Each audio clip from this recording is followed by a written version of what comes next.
आज हम लोग मुल्की और नॉन मुल्की के इशू पे सालार जंग के दौर के बाद से लेकर मीर उस्मान अली खान के दौर तक और उनके दौर के बाद तक जो जो हालात पेश आए 13 मोस्ट इम्पॉर्टेंट सवाल और जवाब क्विज की शक्ल में डिस्कस करेंगे। आपसे गुजारिश है कि इस वीडियो को लास्ट तक ज़रूर देखिए। हमारा मकसद है कि जो पेड कोर्सेस है उसको फ्री ऑफ कॉस्ट प्रोवाइड करना। आपसे गुजारिश है कि हमारे चैनल को सब्सक्राइब करिए, लाइक करिए, कॉमेंट करिए। आज के इस वीडियो में हम लोग मुल्की नॉन मुल्की का मतलब क्या है और उससे रिलेटेड क्या क्या इश्यूज हैं और 1888 में जो एक गज़ट जारी किया गया था वो बहुत ज़्यादा इम्पॉर्टेंट है, उसके बारे में पढ़ेंगे। और इसके अलावा महाराजा किशन प्रसाद, उनका रोल और मुल्की एजिटेशन में उनकी क्या अहमियत है वो सब पढ़ेंगे। तो फर्स्ट क्वेश्चन जो है वो ये है कि मुल्की और नॉन मुल्की का जो इशू है ये कब से है, मतलब दक्कन के रीजन में कब से है। काकतिया दौर से है, कुतुब शाही, बहमनी, आसिफ जाही। इसकी तारीख बहुत ज़्यादा पुरानी है। बट मुल्की और नॉन मुल्की की अहमियत कब बढ़ जाती बोलते जब हम लोग पुलिस एक्शन के बाद 1952 तक आए थे। बीच में जो है आर्मी की गवर्नमेंट थी और उसके बाद जो है सिविलियन एडमिनिस्ट्रेशन हुआ था और उसके बाद जो है 1952 में जब जनरल इलेक्शंस हुए थे तो तब जाके हैदराबाद स्टेट में जो है मुल्की और नॉन मुल्की के इश्यूज अराइज हुए थे। तो तेलंगाना मूवमेंट में मुल्की और नॉन मुल्की का जो मसला है वो बहुत ज़्यादा इम्पॉर्टेंट है। तो मुल्की और नॉन मुल्की का अगर हम इनकी तारीख को देखें तो पता चलता कि ये बहमनी दौर से ही जो है इसकी तारीख है। तो अब सेकेंड क्वेश्चन में दो स्टेटमेंट्स हैं और उनमें से करेक्ट क्या है हम लोगों को बताना है। तो मुल्की का मतलब वो बंदा है जो लोकल का बंदा रहता उसको मुल्की बोलते, और जो नॉन नेटिव रहता, जो गैर मकामी शख्स रहता उसको नॉन मुल्की बोलते। तो ये दो स्टेटमेंट्स में करेक्ट क्या है, ए है, ए बी दोनों है या खाली बी है या इनमें से कुछ भी सही नहीं है। तो जवाब इसका ये है कि ए भी करेक्ट है और बी भी करेक्ट है। मतलब मुल्की का मतलब वो है जो लोकल, नॉन मुल्की का मतलब वो है जो नॉन लोकल। जैसा हम लोग पढ़े थे कि मुल्की और नॉन मुल्की का जो इशू है ये बहमनी दौर से है। तो क्या हुआ था उनके दौर में कि जो वेस्ट एशियन कंट्रीज है जैसा ईरान, इराक और जो अरेबिया के दूसरे कंट्री से और टर्की जैसे ममालिक से कई लोग जो है इंडिया को माइग्रेट करे थे और बहमनी दौर में यहाँ पर दक्कन में सेटल हो गए थे। तो उन लोगों को क्या बोलते, दक्कनी बोलते, आफाकी बोलते या अजमी बोलते या खत्रीस बोलते। तो इसका जवाब है आफाकी। आफाकी जो रहता वो जो नॉन लोकल्स जो उन ममालिक से आके यहाँ पर अपने क्वालिफिकेशन के बेसिस पे आके यहाँ पर सेटल हो गए, उनको अलग अलग ओहदे मिले थे तो उनको बोलते आफाकी। तो इनका जो मसला था वो दक्कनियों के साथ इनको मसला था। फोर्थ क्वेश्चन में हम लोग पढ़ने वाले हैं, इनमें से 3 स्टेटमेंट्स हैं। इन तीनों स्टेटमेंट्स में जो करेक्ट है उनको आइडेंटिफाई करना है। तो जैसा मैं भी बताया था कि आफाकियों का मसला किसके साथ था, दक्कनियों के साथ था, क्योंकि दक्कन में पहले से लोग रहते थे, जॉब्स वगैरह करते थे। और जो लोग वेस्ट एशियन कंट्रीज से आके यहाँ पर बस गए उनको आफाकी बोलते, और जो दक्कनीस रहते वो लोग मुल्की हो गए, और जो आफाकी वहाँ से आके यहाँ पर बस गए उनको नॉन मुल्कीस बोलते। ये 2 स्टेटमेंट्स है। और जो तीसरा स्टेटमेंट्स है वो ये है कि रिलीजियस सेक्ट्स, जो मज़हब के जो अलग अलग फ़िरक़े, जमातें, ग्रुप्स रहते, उनकी वजह से आफाकियों और दक्कनियों में लड़ाई और झगड़े हुए थे। तो ये तीसरा स्टेटमेंट है।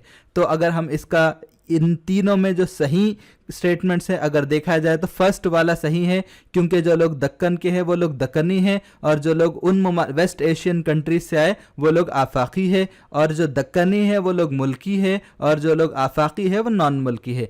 तीसरा जो स्टेटमेंट है कि आफाकियों में और दक्कनियों में जो लड़ाई या उनके दरमियान जो कॉन्फ्लिक्ट है उसकी वजह मजहब नहीं है, उनकी वजह लोकल रिक्रूटमेंट है। अब फिफ्थ क्वेश्चन में ये 2 स्टेटमेंट्स में करेक्ट क्या है हमको आइडेंटिफाई करना है। तो कुली कुतुब शाह क्या है, कुतुब शाही डिनास्टी के फाउंडर है और उन्होंने खुद आफाकी है और उन्होंने ईरान के हमदान से आए थे। फर्स्ट स्टेटमेंट है। सेकंड स्टेटमेंट क्या है कि मुल्की का जो मसला है ये कुतुब शाही दौर में शुरू हुआ। क्यों? जब कुतुब शाह ने, सुल्तान कुली कुतुब शाह जो है नॉन मुल्की जो आफाकी रहते थे उनको जॉब्स देते थे, और मुल्की जो लोग रहते थे उनको निगलेक्ट करते थे, नज़रअंदाज करते थे। इन दोनों स्टेटमेंट्स को अगर हम देखें तो फर्स्ट वाला सही है, क्योंकि जो कुली कुतुब शाह थे, कुतुब शाही सल्तनत के फाउंडर है, उन्होंने खुद आफाकी है, ईरान के हमदान से आए थे।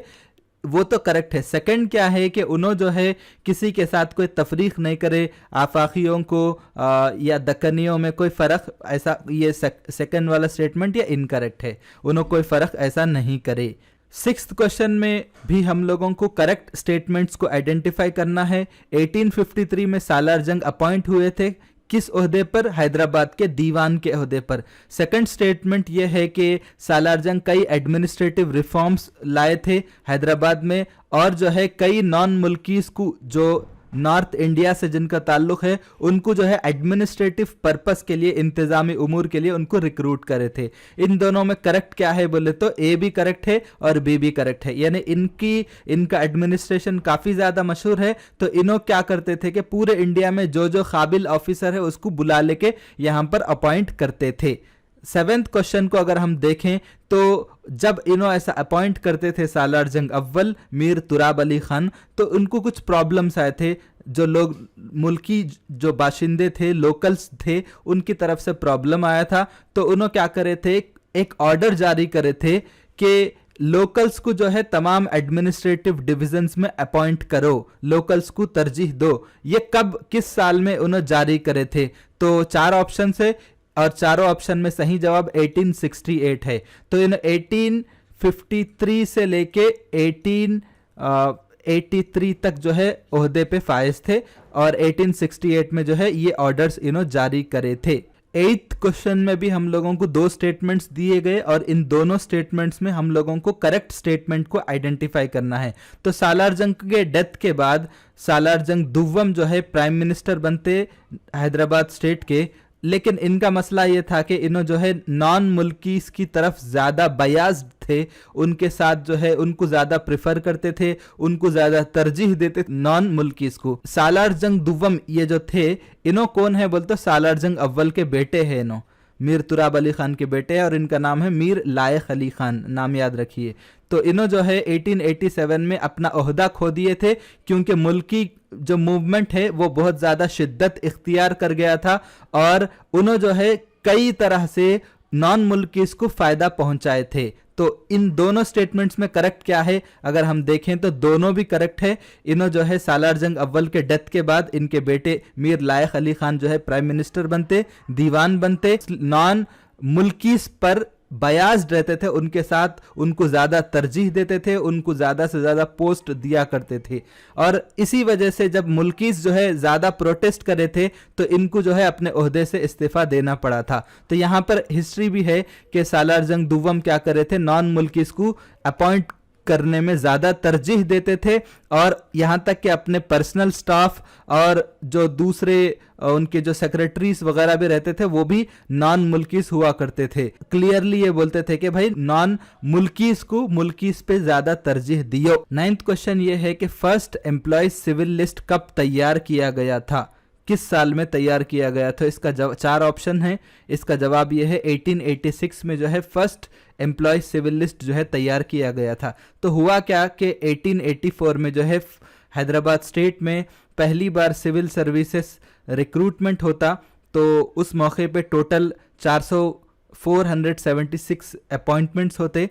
उनमें से जो है टोटल जो नॉन मुल्कीस रहते वो 230 रहते और मुल्कीस 246 रहते, यानी ऑलमोस्ट आधे के करीब तक नॉन मुल्कीस अपॉइंट हुए थे।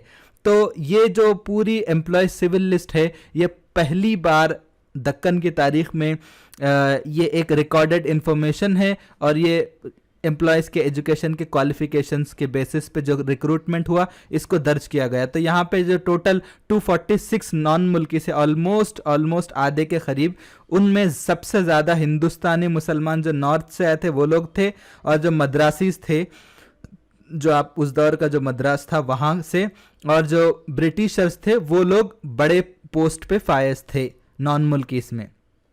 10वां क्वेश्चन ये है कि ये जो सिविल लिस्ट बना था तो टोटल सैलरीज में मुल्की एम्प्लॉयज़ पे कितने पैसे खर्च होते थे।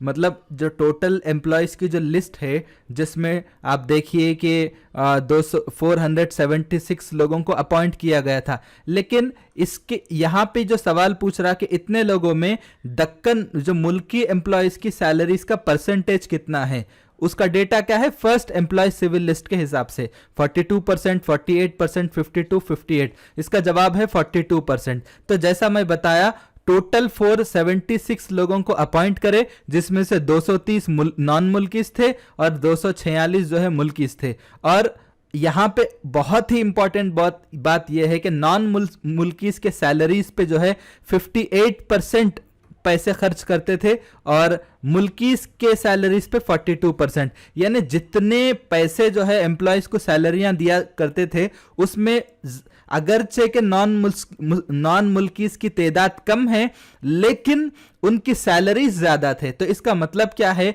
कि नॉन मुल्कीस तो अगरचे के कम थे, बट वो लोग बड़े ओहदों पे फायज थे और उनकी सैलरियां ज्यादा थे, जबकि मुल्कीस की तादाद एम्प्लॉयमेंट में ज्यादा थी, बट वो लोग छोटे ओहदों पर फायज थे, इसलिए उनको कम तनख्वाह दी जाती थी। तो इससे साफ जाहिर हो रहा कि किस तरह की पार्शियलिटी जो है मुल्कीस के साथ बरती जाती थी। उसके बाद क्या होता कि ये मामला जो है उस दौर में बहुत ज़्यादा शिद्दत इख्तियार कर लेता, बहुत इंटेंसिफाइड हो जाता। तो उस दौर के जो आसिफ जाही बादशाह थे, इनमें से कौन थे जिन्होंने 1888 में गजट नोटिफिकेशन जारी करे थे मुल्की जॉब अपॉइंटमेंट्स पे, यानी ये बोले कि भाई आप लोकल्स को रिक्रूट करो। तो इनमें से कौन हैं? अफजलुद्दौला, नासिरुद्दौला, मीर महबूब अली खान, मीर उस्मान अली खान। तो इसका जवाब यह है मीर महबूब अली खान। अब आप देखेंगे हिस्ट्री में तो 1888 के दौर में कौन थे बोल, तो वो जो है 6th निज़ाम जो है मीर महबूब अली खान थे और उन्होंने ही ये गजट नोटिफिकेशन जारी करे थे।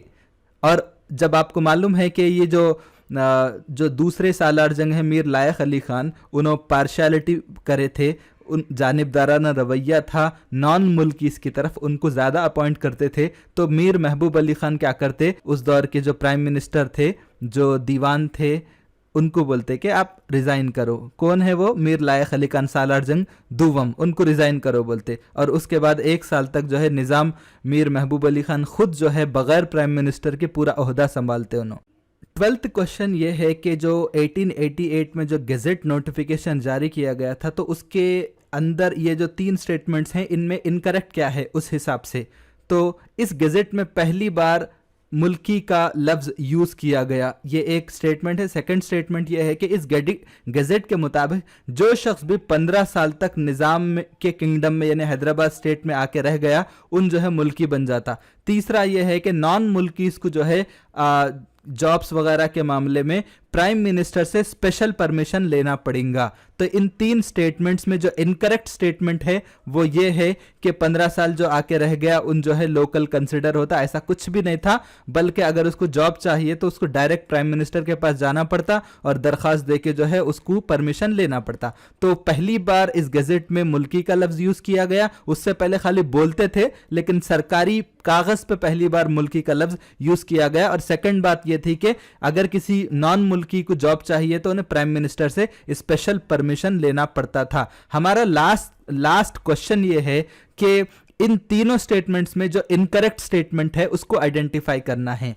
तो 1901 में महाराजा किशन प्रसाद जो है एक दीवान के ओहदे पे फायज होते, यानी प्राइम मिनिस्टर के ओहदे पे फायज होते, और इन्हों जो है मुल्की की तरफ ज्यादा फेवर करते थे, उनके हुकूक की ज्यादा तहफ़्फ़ुज़ करते थे और उनके हुकूक के लिए लड़ते थे। ये एक स्टेटमेंट है। और दूसरे कैसन वॉकर, इन्हों जो है किशन प्रसाद जो प्राइम मिनिस्टर थे, इनके फाइनेंस मिनिस्टर थे इनके दौर में। और ये जो कैसन वॉकर है, इन्हों जो है कई नॉन मुल्कीस को हायर करे, उनको जॉब्स दिए थे। और इसकी वजह से जो फाइनेंस मिनिस्टर कैसन वॉकर है जो कि ब्रिटिशर है, उनके दरमियान और महाराजा किशन प्रसाद, इन दोनों के दरमियान एक कॉन्फ्लिक्ट, एक लड़ाई और झगड़े का माहौल हो गया था। 2 बातें। तीसरा यह है कि किशन प्रसाद के बारे में कहा जाता कि इन्हों जो है मुल्की मूवमेंट के रूह रवां है, गॉडफादर है, ऐसा कहा जाता। तो इन तीनों स्टेटमेंट्स को अगर हम देखें तो तीनों के तीनों सही हैं। ठीक है, 1901 में जो है महाराजा किशन प्रसाद जो है दीवान यानी प्राइम मिनिस्टर के ओहदे पे फायज होते। सेकंड ये है कि कैसन वॉकर जो कि इंडियन सिविल सर्विस के ऑफिसर थे, लेकिन ब्रिटिशर थे नो। इन्हों जो है हैदराबाद स्टेट में जो है फाइनेंस मिनिस्टर के ओहदे पे फायज होते, लेकिन इन्हों जो है नॉन मुल्की इसको हायर करते और महाराजा किशन प्रसाद को ये पसंद नहीं आता था, इसलिए दोनों में कॉन्फ्लिक्ट चलता था। और मुल्क की मूवमेंट के रूहे रवा और उसमें जान डालने वाले और इसको चलाने वाले, इसके जो गॉड फादर कहा जाता, वो जो है महाराजा किशन प्रसाद है, वो भी सही है। तीनों के तीनों सही है।